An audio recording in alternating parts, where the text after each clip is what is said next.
Greetings everyone, so Fantastic98 back at it again with another reaction. We're looking at Lando Calrissian's Kamen Rider Transformation Gear Explained. So he talked about henshin last time, now we're going to talk about the belts that cause the henshin, I guess. Should be a fun time.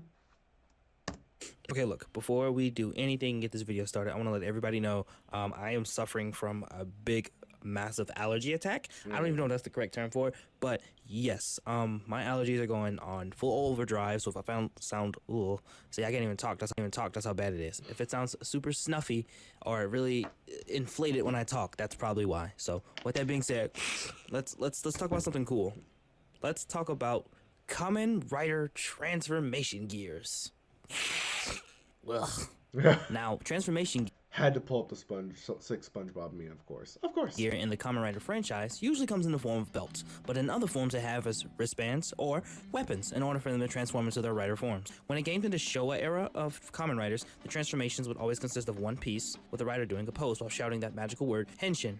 I mean, I did an entire video on what the origin of the word henshin means, and I'll probably pop it up somewhere on the screen so you can check that out either now or just watch it later. Just promise me you'll watch it, please. Showa era riders always had their belts be part of their body. You would never see them have to equip anything into them in order for them to transform. It would just hit a cool flip, then all of a sudden that pose, and then transformation. And usually that's how their transformation started. On the other hand, the transformation gears of Heisei riders always consist of multiple pieces, a belt, and some smaller object that has to be either inserted in the belt or have some kind of interaction with it. Examples of these would be the Gaia memories of Kamen Rider W, core metals of Kamen Rider O's, and the astro switches from Kamen Rider Forze. Side note, the Neo Heisei era uses smaller objects just like these in order to achieve new forms for different riders in their series as well. So with all this talk of transformation gears having multiple pieces, the majority of Heisei transformation gear is separate from the owner's bodies. The Heisei riders need to first equip the gear before being able to transform. In some cases, the gears can also be used by multiple users, as opposed to being bound to a single user. This was found most notably in Kamen Rider Foz. Everybody was using those. But as I said earlier, you don't need to have I bet everyone was using those models. a belt in order to be a Kamen Rider. A lot of people also use weapons and wristbands. Some of the most notable people who used wristbands are the Rider Brace that allowed people to use Zabi Zector in order to become Kamen Rider Zabi, and the Mega Uru Order that allowed a user to become Kamen Rider Necrom from Kamen Rider Ghost. In the case of weapon transformation devices, this is most notably found in Kamen Rider Kabuto, with Kamen Rider Sword and Drake both transform into rider forms, with Sword using a sword and a scorpion to combine, with the latter using a gun and a dragonfly in order to transform. Also, a gun was used as Kamen Rider Dien's main transformation device from Kamen Rider Decade. When it comes to standing out, no series like Kamen Rider Hibiki of the Heisei era stands out to me the most. This is the first Kamen Rider series that I have ever watched that had a series with zero belt-like transformation gears. In fact, the main character used a tuning fork to transform. He didn't even say henshin, while other riders in this series would use whistles and small braces they would pluck down and pluck strings on in order to transform.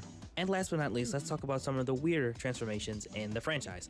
What we're looking at is things like Kamen Rider Amazon, who would transform using the power of the Gigi bracelet that was on his arm, Kamen Rider Gil from Agito, who just kind of screamed and transformed, while Kamen Rider G3 had to put a giant suit on like he was a robot. It was pretty cool though.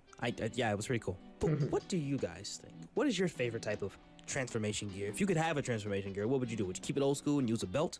Or would you do something like a sword or a brace or a gun or even just something crazy like a car? Just let me know in the comment section below. I don't know about you guys, but I think I would go old school and just keep it with the belt. As always, if you guys enjoy my videos, don't hesitate to give me a like and let me know what you guys think. Don't forget to subscribe to the channel so you can hear more stuff about this if you're super interested in it. I'm Lambo Calrissian, reminding you guys to keep calm and Toku on. That is an interesting question. What would I choose? Dang, now I'm stuck. What would I choose if that was my Kamen Rider transformation?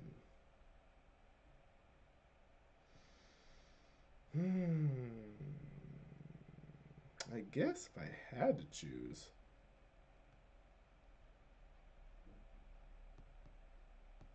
probably go bracelets maybe, or sword. I'm stuck between a sword or a bracelet.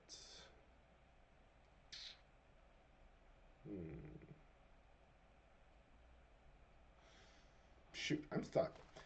I'm stuck. I don't know which one to choose. I'm either stuck on bracelet, just touch and henshin, or you bring out a sword and go henshin with that. I still want to say henshin. Just it's you're stuck between the sword or the bracelet. Each one has their ways of doing it, so it all works. So yeah, I'm hoping to figure that out later. But for now, hope you guys enjoyed this video. I certainly did. Looking forward to seeing next video from Lando Calrissian as we continue on with this series of all these origins explained. You guys take care. I'll see you in the next video. Bye.